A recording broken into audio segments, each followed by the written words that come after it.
میرے نبی مکرم نے فرمایا جب معراج کی رات میرا گزر ہوا میں نے عجیب و غریب معاملات دیکھے۔ فرماتے ہیں کہ میں نے معراج کی رات کچھ ایسے بے عمل لوگوں کو بھی دیکھا جو طرح طرح کے عذاب میں گرفتار ہیں۔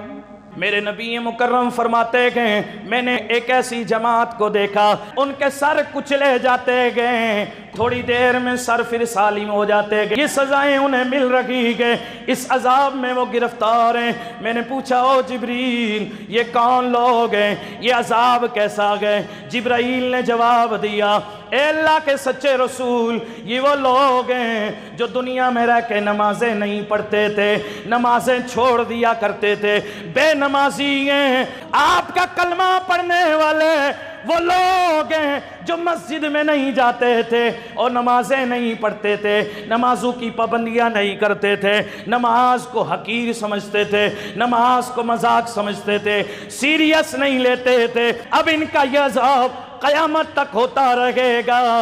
اب لوگوں ذرا یاد کرو میرے نبی کے اس فرمان سے کہ جو نماز نہیں پڑھتا اس کے ساتھ قبر کے اندر ہمیں تو ظاہراً وہ قبر نظر آتی ہے لیکن قبر کے اندر اس پر یہ عذاب طاری ہوتا ہے، یقیناً اس کی روح نکل جاتی ہے، رب تعالیٰ اس کی روح کو عالم برزخ میں یا جس مقام میں بھی رکھتا ہے اور اس کی قبر کے ساتھ ذرہ پر بھی کچھ ہو جائے اگر اسے اذیت پہنچے تکلیف روح کو ہوتی ہے۔ بے نمازی کے مرنے کے بعد اس کی قبر میں عذاب طاری ہو جاتا ہے اور پھر اس کا سر یوں ہی کچلا جاتا ہے۔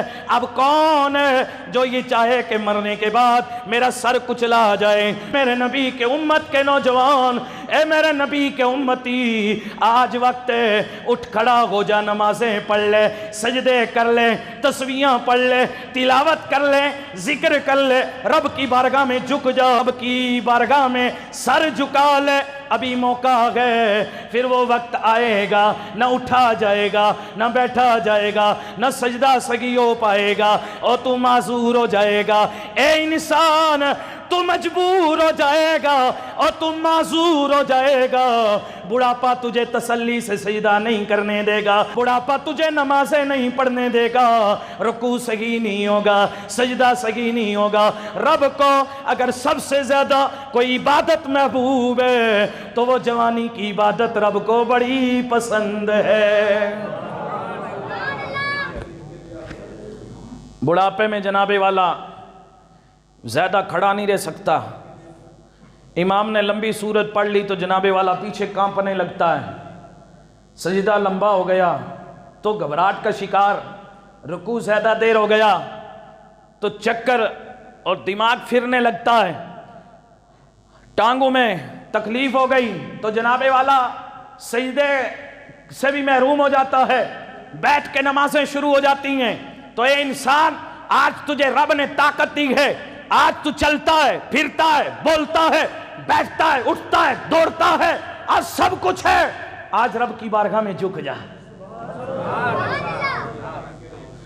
میرا رب قرآن عظیم میں فرماتا ہے الیس ذلک بقادر علی ان یحیی الموتى۔ اے انسان تو طاقت پہ گھمنڈ کرتا ہے، اے انسان تو جوانی پہ اتراتا ہے، اے انسان تو یہ سوچتا ہے میرے پاس جوانی ہے، میرے پاس خون ہے، طاقت ہے، میرے پاس سب کچھ ہے۔ رب تعالیٰ کی مشیت آواز دیتی ہے بے شک تیرے پاس جوانی بھی ہے، تیرے پاس طاقت بھی ہے، ہمت بھی ہے، جرت بھی ہے، جذبہ بھی ہے۔ آج تو آزادی چاہتا ہے، آج اپنے جسم کی مرضی تو چاہتا ہے، آج تو کسی کے کنٹرول میں نہیں رہنا چاہتا، آج تجھے غلامی پسند نہیں ہے، لیکن یاد کر تو یہ سوچتا ہے سدا یوں ہی رہوں گا، ہائے نادان تیری نادانی ہے اور تو بڑا ناسمجھ ہے، تو بڑا بیوقوف ہے، تجھے خبر نہیں جس رب نے تجھے ماں کے پیٹ میں رکھا اور تجھے غذائیں دی، تجھے سلامت رکھا، تجھے پروان چڑھایا، تجھے طاقت دی، تجھے خون دیا، حسین صورت بنائی،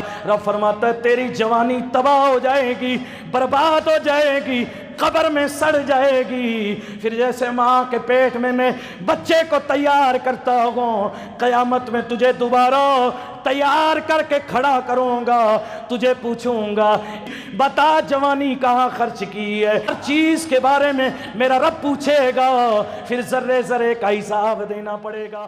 تو میرے تین نبی مکرم نے فرمایا کہ ایسی جماعت سے گزر ہوا جن کا سر کچلا جاتا ہے، دوبارہ صحیح ہو جاتا ہے، پھر کچلا جاتا ہے، پھر صحیح ہو جاتا ہے۔ پوچھا گیا کہ یہ کون لوگ ہیں؟ کہا یہ یا رسول اللہ آپ کی امت کے بے نمازی ہیں، جو نماز اپنے وقت پہ نہیں پڑھتے تھے، جو نماز کی پابندیاں نہیں کرتے تھے، جو بے نمازی تھے۔